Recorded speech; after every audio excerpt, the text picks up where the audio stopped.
Gracias, Javi. Ahí va. Como digo, este procedimiento de diligencias urgentes y juicio rápido está diseñado para, primero, reducir trámites, desatascar mucho esos juzgados que estaban colapsados, reducir los tiempos de instrucción y enjuiciamiento, obtener unas condenas que pueden ser mucho más rápidas en el tiempo y, por otro lado, ofrecerle al investigado, es decir, a esa persona presuntamente autora del hecho, que entra por el juzgado como simple investigado y puede terminar el día, porque se suele hacer todo en un día, puede terminar el día como condenado, ofrecerle una opción de conformidad.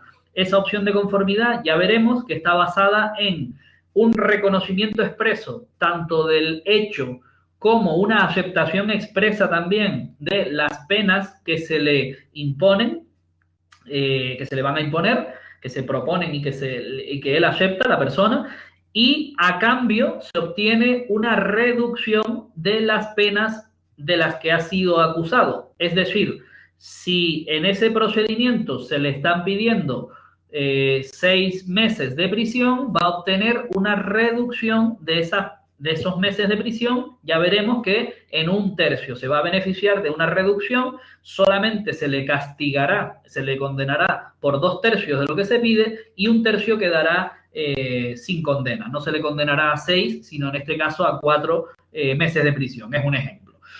¿Qué delitos pueden ir o qué? Nosotros solemos decir ahí eso. ¿Cuál es el ámbito de aplicación? ¿Qué delitos son los que se encausan por esta vía de tren, por este procedimiento compuesto de una fase de instrucción en urgentes y un juicio rápido para enjuiciar y sentenciar?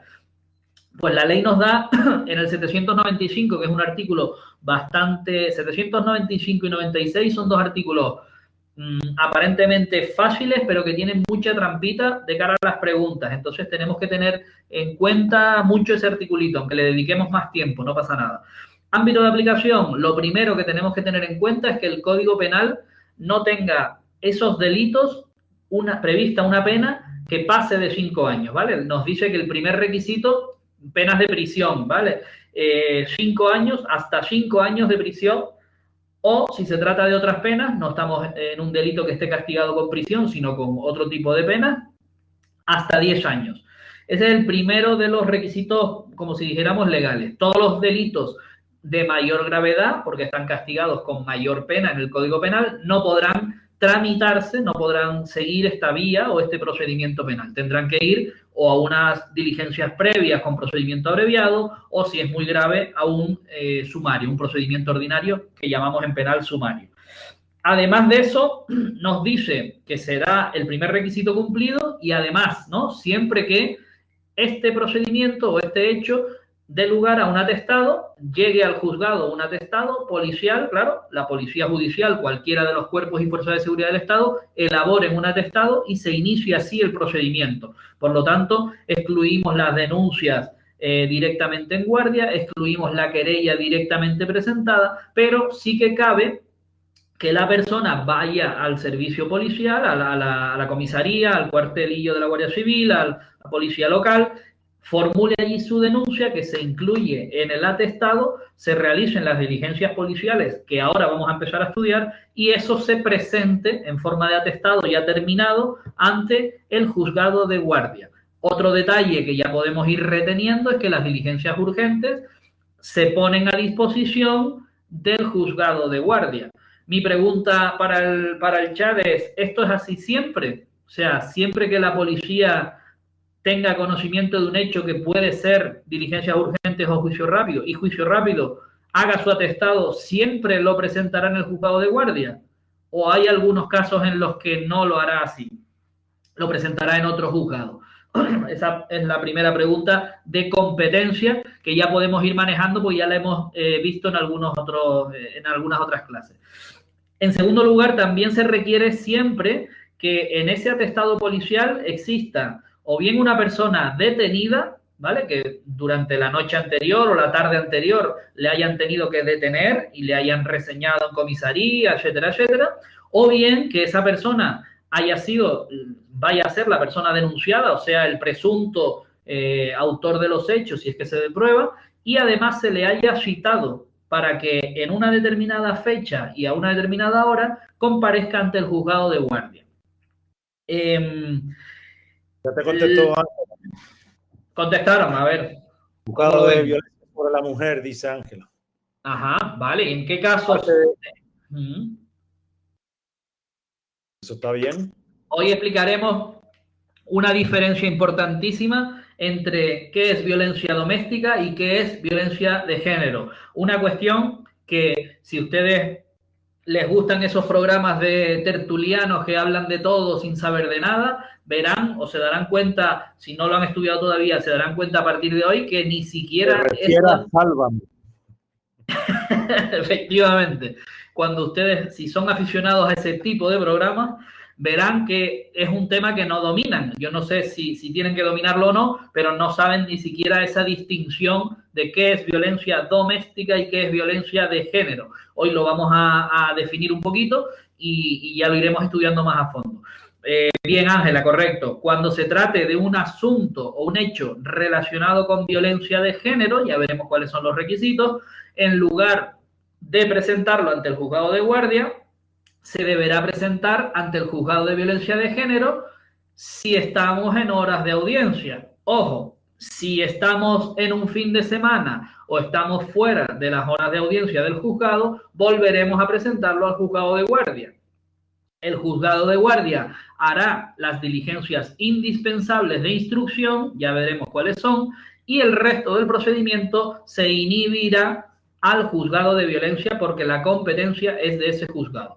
El juzgado de violencia de género podrá ser un juzgado de competencia exclusiva, como pasa en Santa Cruz, donde hay 2 juzgados especializados en violencia de género, solo conocen ese tipo de asuntos en penal, y podrá ser también un juzgado como el nuestro de la Orotava, que se trata de un juzgado mixto, tiene civil y tiene penal, pero además nosotros tenemos la carga de esa especialización. Somos los especializados en violencia de género, únicos en todo el partido judicial. De los 5 juzgados, el nuestro es el especializado y asume esa materia. Cuando nos toque estudiarlo, pues ya lo veremos. Además de que tenga el inicio a través de un atestado, además de la pena genérica del Código Penal que no supere los 5 años de prisión o 10 otras penas, deberemos tener a un detenido que llegará esposado y en coche de policía, o bien a un denunciado citado para comparecer ante ese juzgado de guardia con carácter general. ¿Vale? Además de eso nos va a exigir otros requisitos ya un poquito más dirigidos al delito. ¿A qué tipos de delitos son los que se pueden llevar por juicio rápido? Porque esto siempre lo tenemos que plantear teniendo en cuenta la realidad. La realidad es que los juzgados de guardia funcionan como vimos el otro día. Algunos funcionan un día uno, un día otro, los de 24 horas, ¿verdad? Otros funcionan con guardias permanentes que pueden entrar a cualquier hora y hay personal siempre activo, está siempre abierto, por así decirlo, y otros que llamamos guardias de disponibilidad. Tenemos una semana en la que estamos de guardia, pero por la mañana hasta determinada hora, si no hay nada, paramos hasta las 5 de la tarde, así, ¿vale? Disponibilidad. Atendiendo a eso, podemos pensar que no todos los delitos se pueden investigar en un juzgado en una semana, y mucho menos en un día o 2 días. Habrá delitos que sí. ¿Por qué? Porque tienen una mecánica muy sencilla. Fulanito le pegó un tortazo a Menganito durante el partido Barcelona-Madrid. Lo vio Pepe y hay un parte médico. Oye, perfecto. ¿Eso se puede hacer? Sí. No es lo mismo que una reyerta entre 20 personas, donde no se sabe bien quién tiene qué lesiones, no se sabe cuántos palos había, las heridas tardan en curar meses o años, hay una persona ingresada de mucha gravedad que tiene que declarar, en fin, una montada ahí terrible. Eso no se puede investigar en una semana, ni mucho menos en un par de días. No se puede resolver en un servicio de guardia. Acabo de poner un ejemplo bastante exagerado para que se note la diferencia entre delitos, ¿vale? Pues eso significa que habrá delitos que sí puedan elegir ese cauce en cuanto a la competencia del juzgado de guardia y otros no. El artículo 795 también nos dice cuáles son esos delitos y nos da además algunas características. En principio, quiero que noten esta diferencia donde antes nos exige que se dé el requisito de la pena y los dos requisitos, vamos a llamarlos legales o normativos, primeros. Sin embargo, aquí ya nos habla de que además se dé alguna, cualquiera, de las circunstancias siguientes. Que se trate de un delito flagrante. El propio artículo nos dice qué es un delito flagrante y qué se entiende por delito flagrante. El otro día dimos alguna pistita también. Y esa pregunta entró en el examen hace 2 años. Sí, el delito flagrante significa que se está cometiendo o que se acaba de cometer. Es decir, o me pillan cogiendo de la caja o de la estantería la botella de whisky o la ropa o el móvil empaquetado del centro comercial, me pillan en el acto cogiéndolo, o me pillan recién cometido, es decir, me estoy yendo del centro comercial. Y ahí, además, la ley lo ata bastante bien porque dice que no es solo que yo sorprenda como vigilante de seguridad, como policía actuante, sorprenda o con las cámaras también se puede constatar si consigo detenerlo en el momento. La comisión del delito flagrante o infraganti, son las dos formas de decirlo. No solo el que lo cometes cuando lo acabas de cometer, sino también, además de sorprenderme, yo consigo escaparme porque el delincuente es libre de intentar huir, ¿vale? Aunque le digan alto policía, él puede elegir no hacer caso y huir, incluso huir con el móvil o el ordenador que acaba de hurtar dentro de la tienda, ¿verdad? Salgo corriendo, me persigue la policía durante 1, 2, 3 calles o incluso en coche, una persecución. Bueno, pues mientras me persiguen, sigue siendo un delito flagrante, sigue acabándose de cometer el delito. ¿Por qué? Pues porque la policía tiene derecho a perseguirlo, tiene que hacerlo, el delincuente es libre de huir. Si no le cogemos, bueno, pues habrá tenido más o menos suerte. Si le cogemos delito flagrante, le podremos traer el día que sea al juzgado. Como digo, la ley ata bastante cómo se define el delito flagrante e incluso nos da una tercera vía. Quiere decir que el denunciado huya, escape, no le podamos cometer directamente, detener directamente, pero le encontremos con los efectos del hurto en este caso o del delito que sea. Esto pues le estamos persiguiendo, le perdemos de vista, pero al rato nos dicen que lo han visto en la casa no sé cuántos, la calle más atrás, vamos y encontramos el coche con precisamente los móviles que había robado o el destornillador que usó para cometer el robo, en fin, todo eso. La ley ya un poquito más técnico nos habla de que no se ponga fuera del alcance. Si se fijan en el artículo, el que tenga la ley por ahí, no se ponga fuera del inmediato alcance, ¿vale? ¿Hasta cuándo dura esa persecución? Pues bueno, lo razonable, ¿no? Si le pierdo de vista y tal y pasa por la tarde, pues bueno, estará un poquito ya difícil esa investigación.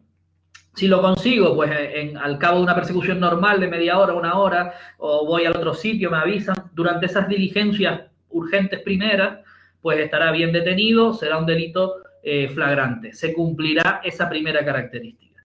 Luego la ley nos habla ya de que se trate de alguno de los delitos que tienen esa pena que hemos dicho antes, pero además son determinados delitos. El primero y más importante, el que puede tener más preguntas en el examen, es este que tienen ustedes aquí. Nos habla de lesiones, coacciones, amenazas o el llamado maltrato habitual, la violencia física o psíquica de manera habitual. No basta que yo tenga un problema puntual, que pegue a mi ex esposa o a mi esposa o a mi tío o a mi hijo una vez en el curso de una discusión le dio un tortazo y tal, eso sería un delito, pero no es el delito de maltrato habitual, ¿vale? Habitual quiere decir reiterado y de forma habitual, como la propia palabra dice. Estas lesiones, bueno, con respecto a los delitos, ninguna, creo que los vimos el otro día, ¿no? Las lesiones es el agredir la integridad física causando algún tipo de lesión, secuela o herida. Las coacciones se definen por impedir a alguien hacer lo que la ley no prohíbe o obligar a hacer algo que no se quiere hacer. Las amenazas pues son amenazas, intimidar a la persona prometiéndole causarle un mal que sea posible, ya lo vimos el otro día, eso sí lo recuerdo, y el maltrato habitual pues tiene esas dos vertientes, la violencia pues como ustedes habrán visto puede ser física cuando supone la agresión o el menoscabo físico de cuerpo, de heridas o de golpes, etcétera, etcétera, y psíquica pues mediante la imposición o el trato vejatorio o el obligar a realizar conductas, pero sin esa violencia que el Código Penal llama vis física, ¿vale? La fuerza de una persona contra otra, sino más intelectual, más de doblegar la voluntad mediante otras técnicas, ¿vale? Requisito habitual, maltrato siempre es habitual. Hablábamos hace un momentito de la violencia de género o violencia sobre la mujer y de la violencia que se denomina violencia doméstica. Nos dice que estos delitos, lesión, coacción, amenazas o maltrato, tienen que cometerse contra alguna de estas personas que nos dice el artículo 173 del Código Penal. Aviso, cuando les decimos que el Código Penal no entra en la oposición, este artículo sí puede entrar en la oposición, porque como lo ven, tiene mucha importancia en todos los procedimientos. Es un artículo del Código Penal que define a unos grupos de personas y en función de quién sea la persona contra la que se comete, quién sea la víctima del delito, podremos estar hablando de violencia doméstica o podremos estar hablando de violencia de género o violencia sobre la mujer. Muy sencillo. El primero de todos, el primer grupo de personas, vamos a ver que son cónyuges o novio, exnovia, pareja, pareja de hecho, etcétera, etcétera. ¿Por qué? Porque lo define así de genérico. Quien sea o haya sido su cónyuge o persona con la que esté ligada a él por una análoga relación de afectividad, aunque no haya convivencia. Es decir, si es mi esposa, mi exesposa, mi novio, mi antigua novia, o mi pareja de cuando fue, etcétera, etcétera, y cometo uno de estos delitos contra ella, aunque no convivamos, me incurro en un delito de violencia de género, violencia sobre la mujer, inmediatamente pensamos en juzgado de violencia de género.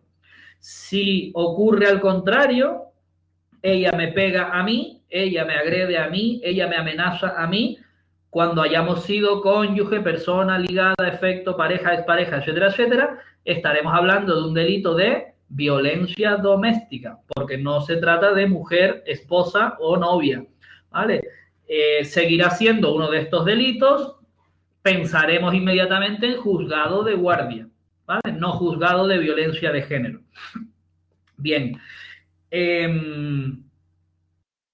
También un segundo grupo que nos establece este artículo es descendientes, los hijos de uno o de otro, los ascendientes, hablaríamos de padres, abuelos, etcétera, o de hermanos, ¿vale? La línea colateral. Aquí se incluye, por supuesto, porque está equiparado en todos los derechos y obligaciones naturales por adopción o por afinidad, sean propios o sean de la otra parte. También se puede dar el caso de que tengamos a cargo menores o discapaces, un tercer grupo de personas, menores a cargo o personas con discapacidad que convivan con nosotros, estén en el... Aquí la ley lo que hace es crear el concepto de núcleo de familia, núcleo familiar o núcleo de convivencia. Pues todas esas personas que estén bajo alguna figura de jurisdicción voluntaria, tutela, curatela, acogimiento, guarda de hecho, etcétera, tengamos alguna responsabilidad con ellos, estén en nuestro núcleo familiar, pues ahí cualquier delito entra dentro del ámbito de violencia doméstica y puede ir por juicio rápido.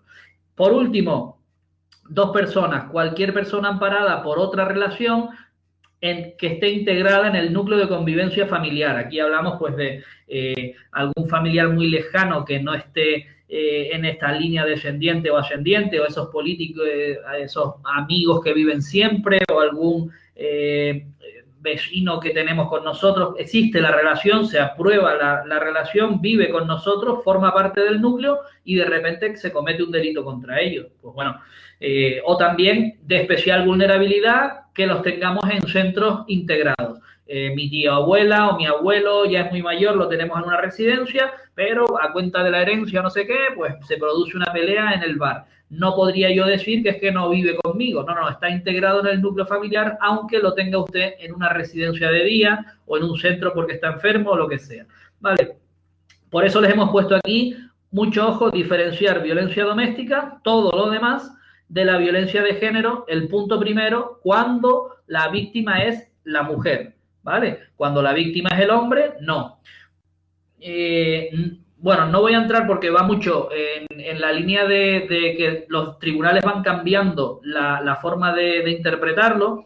Nosotros ya sabemos que tanto matrimonio como parejas del mismo sexo y de distintas condición incluso, ¿no? Porque la transexualidad, todas estas versiones o estas figuras o condiciones sexuales realmente tienen que tener una regulación en este punto. Pues bueno, eso ha ido cambiando desde un inicio hasta hoy y también tienen su concepto, ¿vale? De cuándo es violencia de género y cuándo no. De hecho, ahora mismo se está proponiendo simplemente cuando cómo se siente una persona, ¿vale? No voy a entrar mucho más, pero para que vean ustedes que esto es muy fina la línea y que en cada juez pues tiene su propia interpretación sobre esto.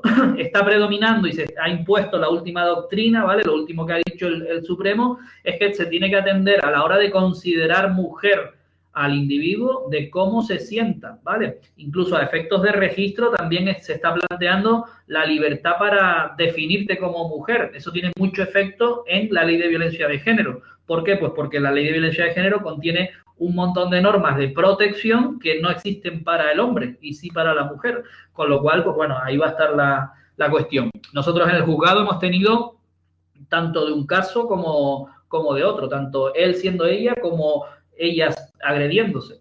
Y bueno, pues tienen su resultado. Vale, no creo que nos pregunten nada de eso, ni que entren en nada de eso, porque es una cuestión ya más jurídica. Lo que sí tenemos que tener claro es violencia doméstica por un lado, violencia de género el resto, violencia de género el primero, y violencia doméstica todos los demás. Además de estos delitos, ¿se me oye? Sí, ¿no? Sí. Vale. Además de estos delitos, el artículo 795 también nos habla del hurto, del robo, del hurto y robo de vehículos, que es un tercer tipo de hurto. El hurto implica que se sustrae una cosa ajena, pero sin violencia, sin fuerza en las cosas ni en las personas, sin intimidación. Simplemente aprovechan la situación para robar, hurtarte la cartera, para hurtarte el bolso, te despistan con alguna triquiñuela y se llevan algo tuyo. Ese es el hurto, ¿vale? Y el robo implica alguna de las condiciones que hemos dicho. El robo implica fuerza en las cosas, intimidación en las personas o algún tipo de violencia. Te amenazo con una pistola, te golpeo y te robo, rompo el coche, rompo la cerradura de tu casa y entro. Ahí hablamos de robo. No importa que hurtes 1.000 millones de euros, ¿vale? Sigue siendo un hurto. No importa que robes una gallina, que es el típico titular de periódico. Estás cometiendo un robo porque rompiste la cerradura del gallinero, ¿vale? Lo que califica el robo no es lo que robes, sino cómo lo hagas. Lo que califica el hurto es que lo hagas como un experto de guante blanco con distracción y que nadie rompa nada. Los delitos contra la seguridad del tráfico, estos son los clásicos. De hecho, el ejemplo que les hemos traído hoy es una seguridad del tráfico. Aquí hay un grupo de delitos que son, pues, desde conducir sin carné por no habérselo sacado nunca, una persona que nunca se sacó el carné pero sabe conducir y va por ahí conduciendo sin permiso, hasta el ir bajo los efectos del alcohol, la famosa alcoholemia, o ir bajo los efectos de algún otro tipo de sustancia, o la conducción temeraria, ir a una velocidad exagerada poniendo en riesgo a personas y a bienes, con el resultado que sea. A lo mejor te chocas, a lo mejor atropellas a alguien, el kamikaze que se mete por la autopista del sur en dirección contraria, ese comete una conducción temeraria. Y otros cuantos delitos que están en ese título de delitos de la seguridad del tráfico. Todos van por diligencias urgentes, juicio rápido. El delito de daños está en el Código Penal en el 263. Diferenciamos el leve, como les dijimos el otro día, menos de 400 euros, del grave, más de 400 euros, solo para que lo sepamos, no tiene más importancia. Se puede canalizar por diligencias urgentes y juicio rápido. Y aquí habrá una peculiaridad que hacer, que es ¿cuántos son los daños? Si hemos dicho que sería un delito leve, nos iríamos al juicio por delito leve, ¿verdad? Menos de 400 euros, directo para juicio, directo para sentencia. Si es más de 400 euros, ya nos tenemos que ir a este procedimiento de diligencia urgente. Por lo tanto, lo lógico es tasar los daños que se han causado. No es lo mismo romper una ventana que romper o quemar una casa adrede. Son otro tipo de daños, ¿vale? Bueno, delitos contra la salud pública. Aquí se engloban no todos los delitos contra la salud pública, porque el tráfico, la banda organizada de drogas, etcétera, etcétera, quedan para otro tipo de procedimientos, pero sí cuando la cantidad de droga, ¿vale? Porque hablamos de salud pública, siempre hablamos de cultivo, tráfico o tenencia de droga, pero en cantidades, la ley denomina de escasa entidad, ¿vale? Cada droga tiene su cantidad, no es lo mismo cocaína que crack, que chocolate, que marihuana, son distintas drogas, cada una tiene una regulación en cuanto a lo que se considera consumo, a lo que se considera tráfico o venta, y bueno, pues cada droga, pues ya no, eso ya se sabe, vamos, los fiscales y la policía lo saben, cuánto puede llevar una persona, y si se puede entender que no es para vender o traficar, sino que lo consume, bueno, pues se le pone una multa por tenencia, pero no incurre en un delito. Desde que se pase un solo gramo de esa sustancia, inmediatamente detenido, se le incauta la sustancia y se enfrenta pues a una posible pena. Por último, delitos flagrantes contra la propiedad intelectual e industrial. Aquí no me voy a profundizar mucho, son una serie de delitos. También tienen que ser flagrantes, es decir, que se les capture en el momento o de la propia persecución del delito se le pueda, sin perderle la inmediata captura, pues detener. Contra, pues la marca, el nombre, los registros, la idea, las patentes, ¿vale? Todo eso es la propiedad intelectual o industrial. Las denominaciones de origen también están en esta categoría. Estos son más raros, la verdad, no ocurren mucho y no suelen ser urgentes y rápidos porque implican algunas actuaciones que tardan más en el tiempo. Casi siempre, aunque entre por diligencias urgentes y empecemos, siempre se pueden quedar colgados, ¿vale? Se pueden quedar para tramitar a posteriori. Aprovecho esto último para decirles que el hecho de que un procedimiento se incoe, la palabra es incoar, iniciar, se incoe como diligencias urgentes y juicio rápido, no significa que tenga que terminar como diligencias urgentes o juicio rápido, ¿vale? Muchas veces ocurre que intentamos llevar el procedimiento hasta sentencia, pero alguna diligencia de instrucción, un testigo, un análisis de sustancias, una tasación de algún bien que no llega o que no se puede obtener el mismo día o en el servicio de guardia, nos obliga a cambiar el procedimiento, a hacerlo un procedimiento más amplio, en este caso sería unas diligencias previas para llegar a un procedimiento abreviado, para seguir instruyendo, para terminar pues esa tasación de los bienes que faltan, conseguir a ese testigo que no ha podido ser citado en ese momento, lo que sea, ¿vale? Que el hecho que empecemos por diligencias urgentes no quiere decir que tenga que irse a diligencias urgentes, a juicio rápido. Podemos transformarlo en un procedimiento más amplio como serían las diligencias previas. Miren,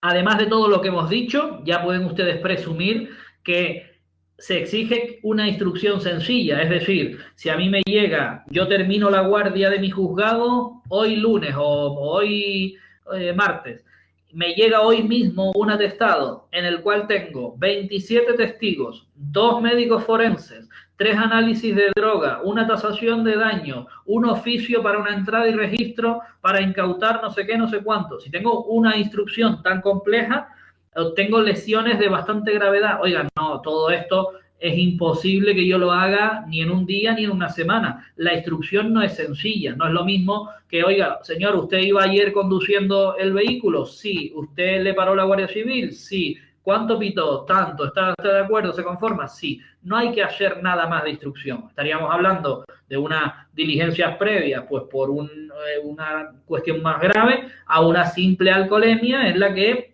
prácticamente con que vaya el señor tenemos toda la instrucción terminada, ¿vale? Ya veremos que el atestado completa toda esa parte de instrucción. Por lo tanto, requisito también de aceptabilidad o de poderlo tramitar por ahí, por urgentes, que la instrucción que se tenga que realizar en el juzgado sea sencilla o se considere sencilla. ¿Quién es el encargado de decidir esto?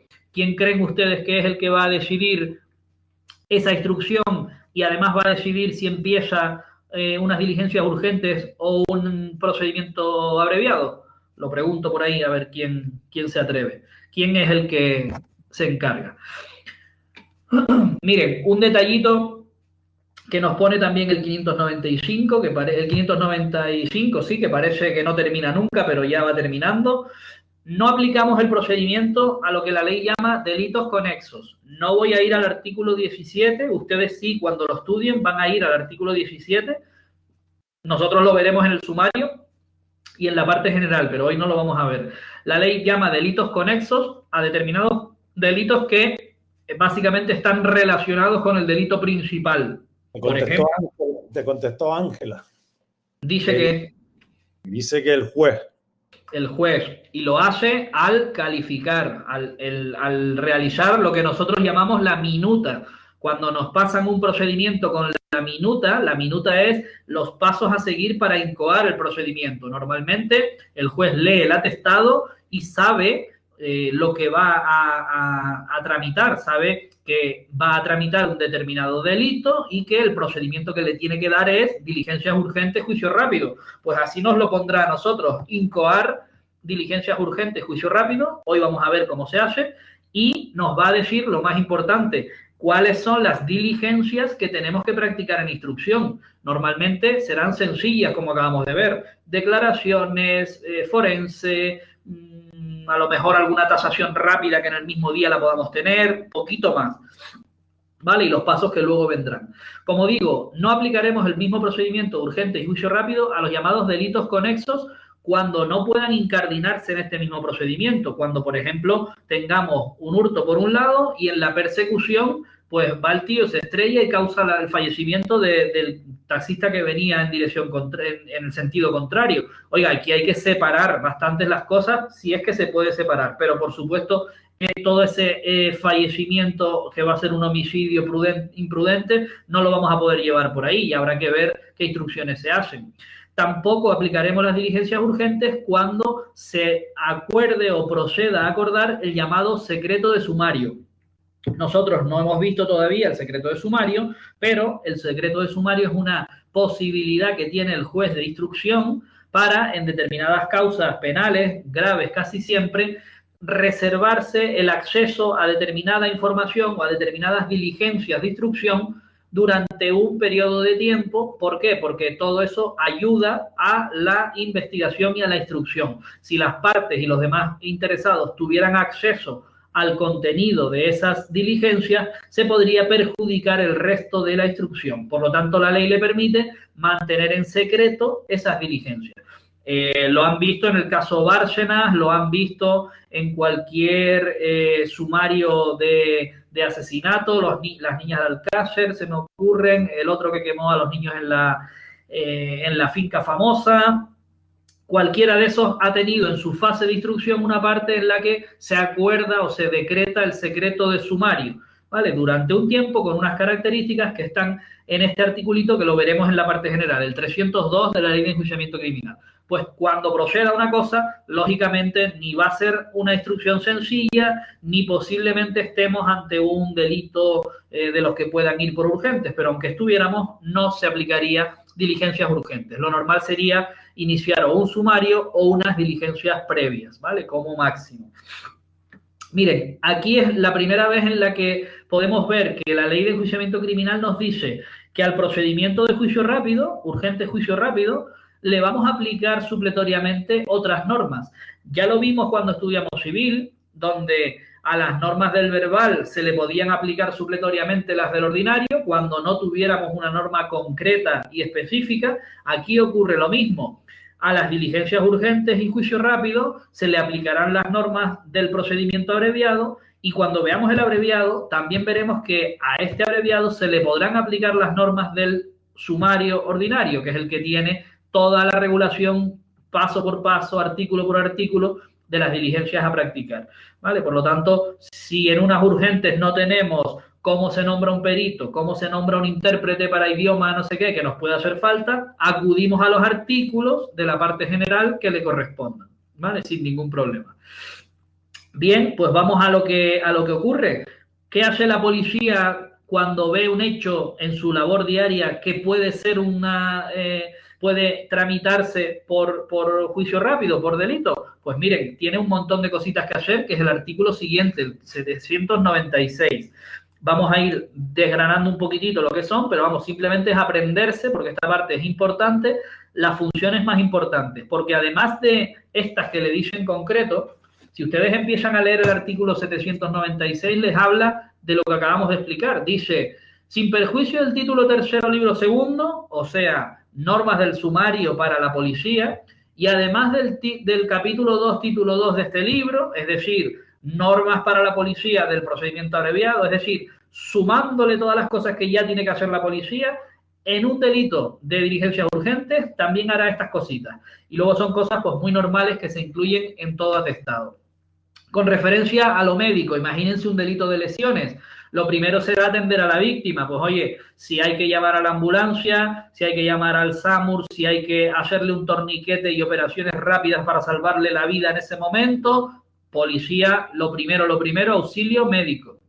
Segundo, si lo hemos llevado al médico porque tenía un corte, porque tenía un golpe, porque tenía un hueso partido, informe médico, copia, para unirlo al atestado que le han hecho a la persona, cuál es el diagnóstico y cuál es el tratamiento que se le ha aplicado. Pues mire, tiene roto un dedo, se le ha puesto una férula y se le da unos calmantes para el dolor. Ah, perfecto. O no, mire, tiene una herida en la ceja, inciso contusa por golpe de una piedra, tantos puntos de sutura, bien. O no, son primera asistencia y nada más, un poquito de mercromina y a correr, ¿vale? También, démelo por escrito. Ese informe va unido al atestado. Por último, si necesitamos al forense para que lo reconozcan, ¿en qué casos? Cuando el forense no pueda ir al juzgado dentro de su servicio de guardia. Normalmente todos los partidos judiciales poseen una forensía con 1, 2, 3 forenses, los que sean acordes a la población y al número de juzgados. Siempre hay un forense de guardia. Siempre el juzgado de guardia contacta con el forense. ¿Qué puede pasar? Que por alguna extraña razón el forense no pueda desplazarse el día que tiene que celebrarse todo el juicio rápido. Pues bueno, en ese caso la policía pedirá un forense y acudirá al juzgado. Nosotros en Canarias, en la provincia de Tenerife también y en la de Las Palmas igual, tenemos incluso un sistema de guardia provincial. O sea, si ocurre que el forense de guardia de ese partido no puede acudir, pues porque le coinciden juicios en otra isla o a la misma hora que tiene que estar en el juzgado de guardia, hay un turno rotatorio de los forenses de la provincia para que algún forense esté disponible y vaya. O sea que es muy difícil que no haya un forense disponible en ese día. Segunda función, informar. ¿A quién informo? Pues informo al presunto autor, no autor del hecho, le voy a informar de que puede ir el día que le voy a citar al juzgado provisto de abogado. Y ustedes dirán, vale, eso siempre está, pero hay que informárselo. Por lo tanto, deberemos, en la citación que le haga la policía, aquí ocurre igual que en los delitos leves, cita a la policía, informarle de que puede ir con abogado. Y si no designa un abogado, la policía llamará al colegio de abogados para que se le designe uno. Fíjense una cosa, el juzgado cuando le llegue, normalmente al día siguiente, el atestado completo, también va a proveerle de abogado. Incluso hay un abogado cada día para ese turno de oficio, para ese juzgado y las cosas que haya ese día. Por lo tanto, la policía normalmente hace esa labor cuando detiene a la persona y cuando tiene que reseñarlo en comisaría, tomarle declaración policial. Entonces, ahí es donde le asiste un abogado. Siempre le asiste un abogado de oficio o su abogado particular. Ahí es donde lo designan. Si no, pues nos lo traen directamente citado y ya no habrá problema. Tercera función, citar. Citamos en 3 vertientes. Al denunciado, por supuesto, menos en el caso de que lo detengan. Si lo detienen, se viene con nosotros, policía, a la comisaría, puede que hasta pase la noche allí porque no le podamos pasar al juzgado directamente. Y en la comisaría pues se le toma declaración policial, se le cita el resto de diligencias policiales asistido de abogados. A los testigos del hecho, con el matiz que le hemos puesto aquí entre paréntesis, a los miembros de fuerzas y cuerpos de seguridad del Estado no es necesario. O sea, la ley lo marca así. Fíjense que estamos ante un procedimiento de sencilla instrucción, no necesitamos mucha prueba, mucha instrucción, mucha investigación. Citamos a los testigos, personas individuales, civiles, pero a los miembros y fuerzas de seguridad del Estado no es necesario. Eso significa, primero, no se hace la citación. Segundo, en instrucción el juez puede cambiarlo. Y tercero, esa citación, si hace falta, pues será de la manera en que el juzgado pueda hacerla. Llamo por teléfono, oiga, el juez necesita al testigo tal, puede venir, al agente de Guardia Civil número tal, puede venir, o le mando rápidamente por fax una citación para que venga hoy, ¿vale? Porque en principio no era necesario, no lo citaron, pero ahora sí, ¿vale? Eso es a criterio del juez y durante ya la instrucción. A los testigos sí, siempre por escrito, con fecha y hora. Y por último, a los responsables civiles. ¿Quiénes son los responsables civiles? Nosotros hemos visto ya las dos, como si dijéramos, partes.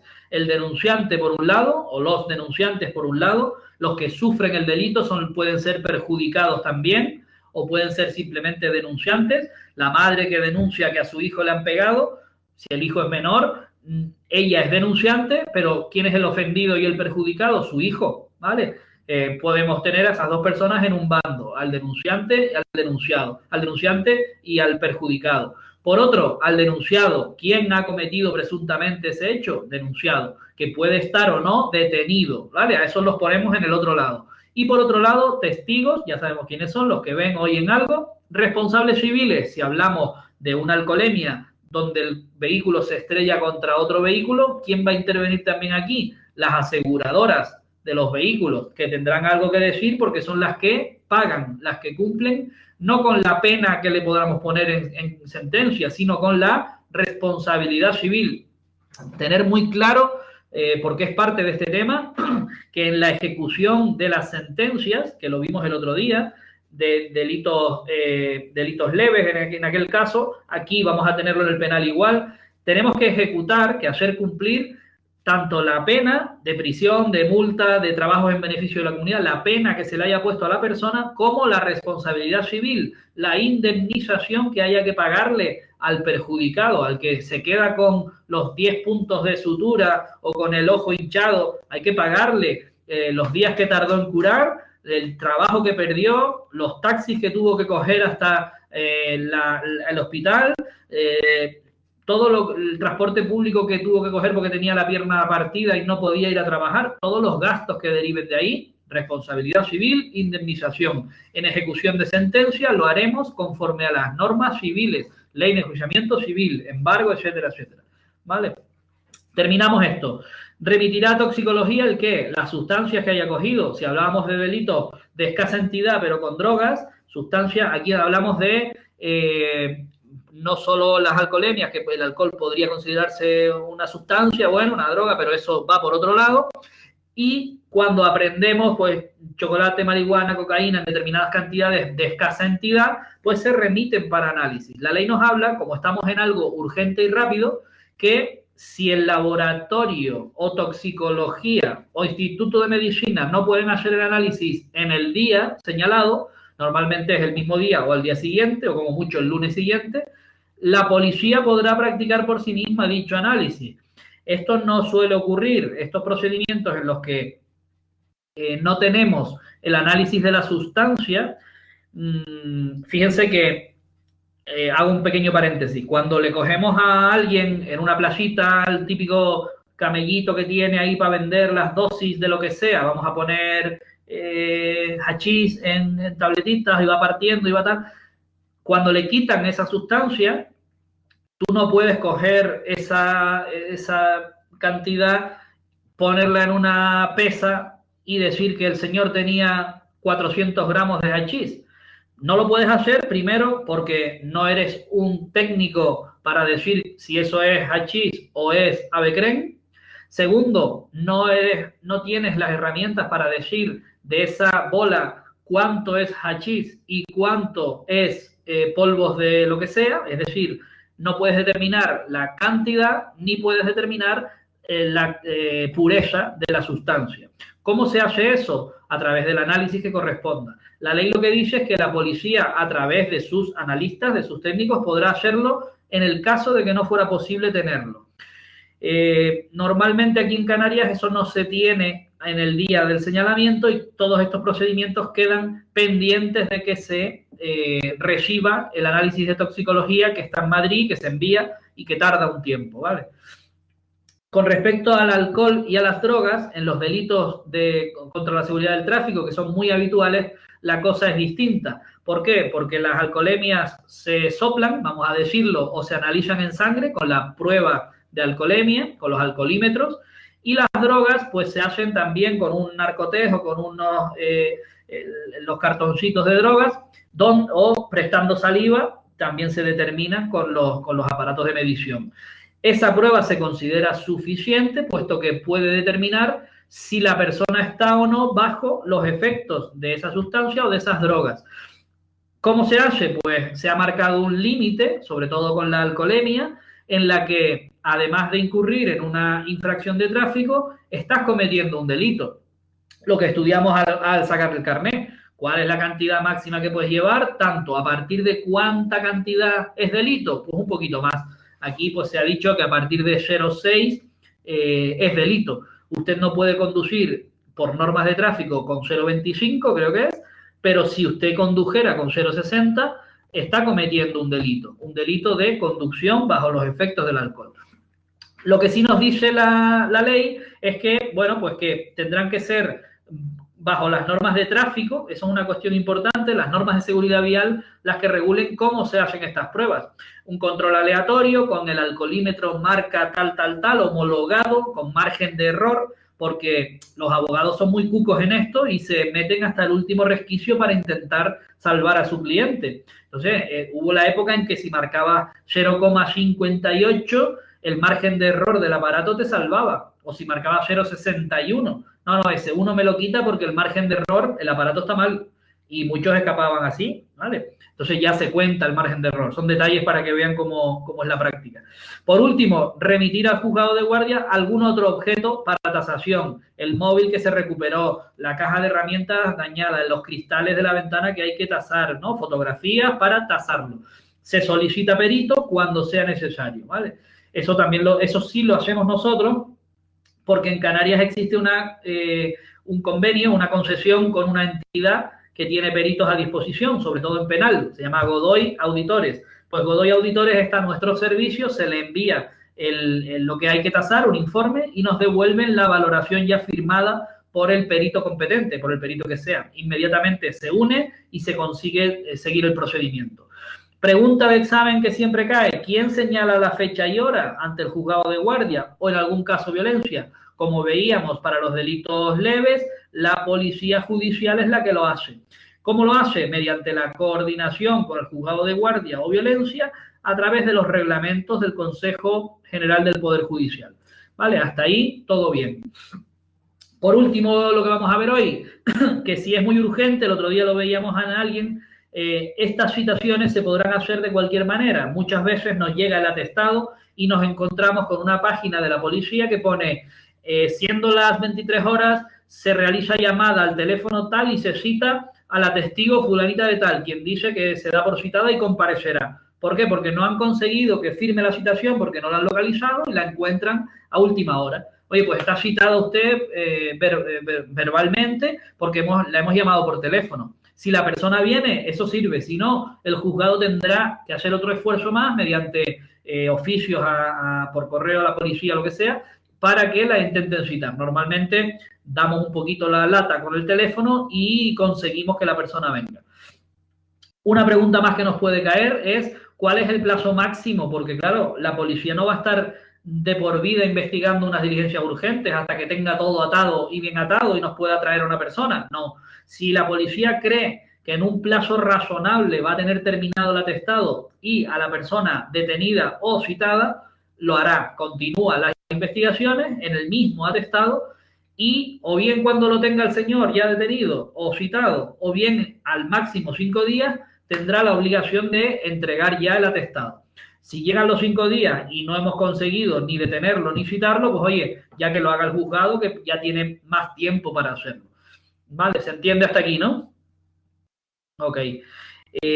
Seo, no sé si voy bien de tiempo para ver las plantillas o me lo dejo ya para el próximo día. Como tú quieras, hay 34 preguntas hay. O sea que... Son y media ya. Nada, vamos a parar aquí. Como tú lo veas. Ya el próximo día empezamos con lo que es el trámite, porque nos queda ver la incoación, va con un auto del juez. Siempre el juez hemos dicho que ve las cuestiones y vamos a ver qué diligencias son las que incluimos en el auto de incoación, cómo se realizan esas diligencias. Y luego, pues veremos algún ejemplo de lo que hacemos nosotros en el juzgado para ir viendo el resto de articulitos que nos quedan. Pero ya básicamente va a ser esa pequeña instrucción que puede estar reducida a las declaraciones de denunciante, denunciado y algún testigo, o incluso más reducida todavía, una alcoholemia reducida a que el señor reconoce expresamente los hechos. Punto. Declaración que sí, que reconozco que iba cargado porque me había tomado 4 cervezas o 5. Me paró la policía, pité y di positivo, di 0,7. Pues delito, ya está, ¿qué voy a hacer? ¿Vale? Esa es la única diligencia que hacemos, porque todo lo demás es el trámite hasta la sentencia. Veremos la comparecencia donde se llega a la conformidad, el artículo 798, la famosa comparecencia del 798, veremos algún detalle de eso y veremos después la parte de dictar sentencia, notificarle la sentencia y la parte de ejecución que le corresponde al mismo juzgado. Les adelanto, al ser un procedimiento en el que se realiza todo en el juzgado de guardia, el mismo juez que ha hecho esa pequeña instrucción es el juez que dicta sentencia. Por lo tanto, estamos ante un procedimiento extraordinario, raro, en el que no existe esa diferencia de jueces entre el que instruye, se contamina de la sangre, se contamina de los llantos, de la pobre víctima, etcétera, etcétera, se forma una opinión, y luego hay otro juez libre de pecado que solo ve papel, que es el que hace el juicio, practica la prueba y dicta sentencia. En este caso no, en este caso cuando haya conformidad, el tío reconoce los hechos, es cuando estamos ante la posibilidad de dictar sentencia en el propio juzgado de guardia. ¿Ok? Vale, pues entonces yo paro por aquí lo que es la grabación y seguimos ya con el test.